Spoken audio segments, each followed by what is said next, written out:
Hello everyone. तो अभी जैसे मार्केट थोड़ा नीचे है, ठीक है, तो काफ़ी स्टॉक जो है वो नीचे गिरे हुए हैं, ठीक है। So in this video I will discuss the few stock which I am planning to buy on every day. Okay. तो जो पहला स्टॉक है वो है हमारा नेक्टो फार्मा। अगर हम इसके चार्ट्स पे जाएं तो यहाँ पे अगर आप देखोगे तो इसने यहाँ पे थोड़ा सा रनअप, यहाँ पे इसने रनअप दिया। ओके।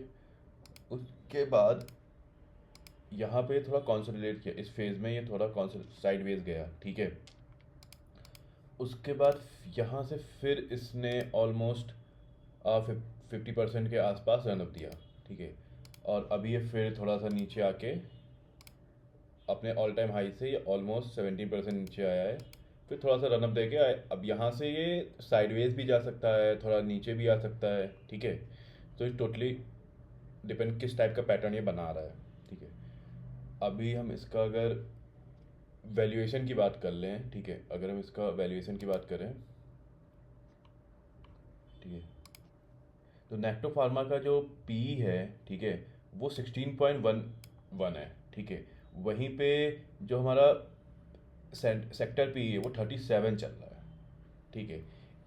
अगर हम इसका पैग रेशियो की बात करें तो जो पैग रेशियो है इसका वो 0.94 है। तो मतलब कि जो हमारा अर्निंग ग्रोथ है इस कंपनी का वो काफ़ी हायर साइड पे है, ठीक है। वाइल जो प्राइस अप्रिसिएशन है वो इतना हायर नहीं है, वो काफ़ी लो साइड पे है, ठीक है। अगर हम इसका प्रॉफिट लॉस की में जाएं तो देखिए, अगर हम इसके सेल्स की बात करें तो कॉन्टिन्यूस इसके सेल्स में ग्रोथ हो रही है, ठीक है।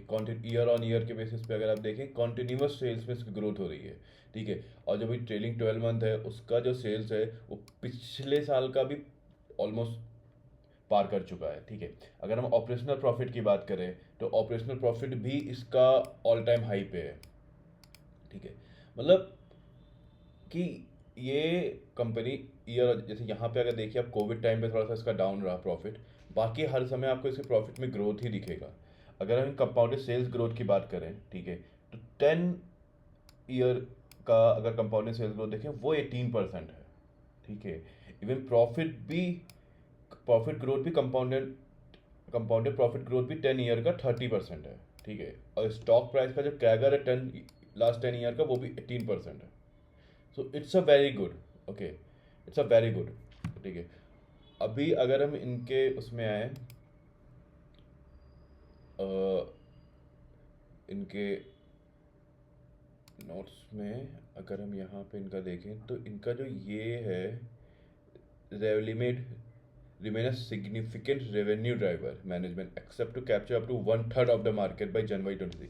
अब ये जो इनका प्रोडक्ट है ना, ये किस लिए यूज़ होता है पता है? ये यूज़ होता है ट्रीटिंग अ बोन मैरो कैंसर, और ठीक है। और ये वर्ल्ड वाइज काफ़ी इनका मतलब कि रेवेन्यू जनरेटिंग वाला प्रोडक्ट है, ठीक है। जो बोन मैरो में जो कैंसर है उसके ट्रीटमेंट के लिए यूज़ होता है, ठीक है। बाकी ये इनका अगर हम फाइनेंशियल्स अगर देखें तो ये देखिए, डोमेस्टिक फॉर्मुलेशन अकाउंटेंट इतना है इनका जो, ठीक है। एपीआई रेवेन्यू इतना है, ठीक है। क्रॉप हेल्थ रेवेन्यू इतना है, ठीक है। सो अगर लॉन्ग टर्म के बेसिस पे अगर हम देखें तो it's a very good company, okay. अभी अगर हम इनका एक बार हम इनका उस पर जाते हैं, अब यहाँ से क्या हो सकता है, यहाँ से मैक्सिमम ये थोड़े दिन तक साइडवेज जा सकता है, जैसे यहाँ पे गया है, ठीक है। जैसे यहाँ पे थोड़े दिन तक साइडवेज पे गया है और उसके बाद ये रनअप दे सकता है, या फिर यहाँ से थोड़ा सा नीचे और आ सकता है, जैसे यहाँ पे इसने सपोर्ट लेके इस एरिया पे इसने सपोर्ट लेके फिर ऊपर गया, ठीक है। तो मे बी इस रेंज में ये थोड़ा थोड़ा थोड़ी देर कॉन्सनट्रेट करे, साइडवेज जाए, उसके बाद ये रनअप दे, ठीक है। तो ये सब स्टॉक ऐसे होते हैं कि देखिए, कॉन्टिन्यूस सेल्स ग्रोथ हो रही है, प्रॉफिट कॉन्टिन्यूस है, ठीक है।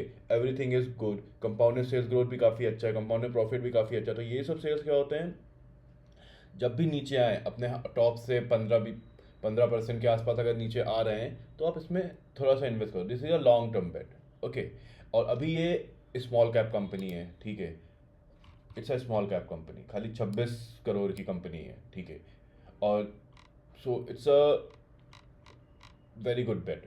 सो next stock which we are going to discuss that is Aavas finance. सो जैसे अब देखिए, इस फाइनेंशियल ईयर में मतलब कि इसने वही मार्च में इसका जो लो बना था वो इसका बना था वही 1315 के आसपास। उसके बाद ये 1 अप्रैल के बाद से जब ये नया financial year it started moving, okay, अभी ये करंटली 1718 के आसपास बैठा हुआ है, ठीक है। इसका जो ऑल टाइम हाई गया था वो 3000 गया हुआ है, ठीक है। तो जैसे पता है it's a NBFC sector, okay, और इसका जो मेन फोकस होता है वो हाउसिंग फाइनेंस पे होता है, ठीक है। अगर मैं इसका दिखाऊं, company is the housing finance company, okay. इस business of providing a housing loan to the customer belonging to a low and a middle income segment and a semi urban and rural area, ठीक है। तो अगर, ठीक है, तो अभी जैसे हमारा रेट कट का जो साइकिल है वो स्टार्ट हुआ, यूएस ने रेट कट किया, इंडिया ने अभी अपना रेट कट नहीं किया इस बार because of the inflation taking in the mind. उनका जो इन्फ्लेशन का टारगेट है वो भी अचीव नहीं हुआ है। In coming future if US continues to cut their interest, फिर इंडिया भी अपना इंटरेस्ट कट करिए, तो जो एनबीएफसी सेक्टर है और जो बैंकिंग सेक्टर है दे विल स्टार्ट मूविंग, ठीक है। अगर हम इनका इसका फाइनेंशियल्स की बात करें तो इसका जो रेवेन्यू आप देख सकते हो ऑल टाइम हाई पे है रेवेन्यू, ठीक है। ऑल कोई दिक्कत नहीं है रेवेन्यू में इसके, ठीक है। ऑल टाइम हाई पे कंटिन्यूस ग्रो कर रहा है। अगर आप इसके प्रॉफिट की बात करो, ठीक है, प्रॉफिट प्रॉफिट भी ऑल टाइम हाई पे है, ठीक है। कोई दिक्कत प्रॉफिट में भी नहीं है, ठीक है। अगर आप इसके कंपाउंडेड सेल्स की बात करो, 10 ईयर कंपाउंडेड सेल्स जो 44% है, ओके। कंपाउंडेड प्रॉफिट की बात करोगे 10 ईयर की, वो भी 54% है, तो it's a very good, okay. अभी अगर हम इसमें आपको F I Is and D I Is की holding, F I Is also holding 35.5%, okay. D I Is की 25% है, ठीक है। डी आई एस का 9% से 25% आ गया, so they have also increased their holding. So this banking sectors and this financial sector, they are going to benefit in the coming future, okay. तो ये सारे जो स्टॉक होते हैं these are all are a strong stock. और अगर इसका market cap की बात करें तो ये 13,000 करोड़ का है, मतलब कि ये स्मॉल कैप और मिड कैप के रेंज में आता है, ठीक है। इसका अगर हम पीई की बात करें 26.8 है, ठीक है। This is not a very high valuation, it's a very good valuation, क्योंकि ये जो सेक्टर है हाउसिंग फाइनेंस ये इस समय बूम कर रहा है। तो इतना आप 26 के आसपास समझ सकते हो। अभी हमारा बजाज हाउसिंग फाइनेंस का आईपीओ आया था, उसका अगर आप पी जाके देखोगे तो 70 के आसपास होगा उसका, ठीक। तो नेक्स्ट स्टॉक जिसके बारे में मैं डिस्कस करने जा रहा हूँ it's Ujjivan small finance bank, ठीक है। अगर हम इसके टेक्निकल की बात करें तो currently this stock is currently it is in a down trend, okay. अभी इसमें कोई भी कंसोलिडेशन या साइड वेज हमको नहीं दिख रहा है, ठीक है। अगर हम इसने एक राउंड ऑफ रनअप दे चुका है, मतलब एक राउंड ऑफ, जैसे ये लास्ट वही 2022 में ही इसने अपना लो मारा था, ठीक है, 13 रुपये के आसपास। उसके बाद ये अपना एक राउंड ऑफ रनअप दे चुका, ऑलमोस्ट डबल से ट्रिपल हो गया है, ठीक है। और इसका जो आईपीओ आया था ये 2020 में आया था, ठीक है, वही जनवरी में, ठीक है। अगर हम इसके फाइनेंशियल्स पे आए, ठीक है, तो इसका जो स्टॉक भी वो 6.17 है, जो मतलब काफ़ी चीप मिल रहा है ये स्टॉक अभी आपको, ठीक है। और ठीक है, अगर इसके हम प्रॉफिट, और ये स्मॉल कैप कंपनी है, देखिए 7.76 है, तो ये स्मॉल कैप कंपनी का ऐसे ही रहता है, जब ये भागते हैं तो बहुत तेज़ी से भागेंगे और जब ये गिरेंगे तो बहुत ज़्यादा गिरेंगे, ठीक है। अगर हम इसके प्रॉफिट एंड लॉस पे आ जाएँ, ठीक है, तो रेवेन्यू इसका ऑल टाइम हाई पे आपको रेवेन्यू दिख रहा है, ठीक है। अगर इसका प्रॉफिट की बात करें तो पिछले 3 साल में इसने प्रॉफिट करना इस कंपनी ने स्टार्ट किया है, और ठीक है। और अभी का अगर आप देखोगे ट्रेलिंग 12 में का तो ऑल टाइम हाई पे है। अगर कंपाउंडेड सेल्स ग्रोथ की बात करें तो पिछले 5 साल का 25% है, which is not bad. Compounded profit growth की आप बात करिए तो पिछले 5 साल का वो भी 45% है, ठीक है।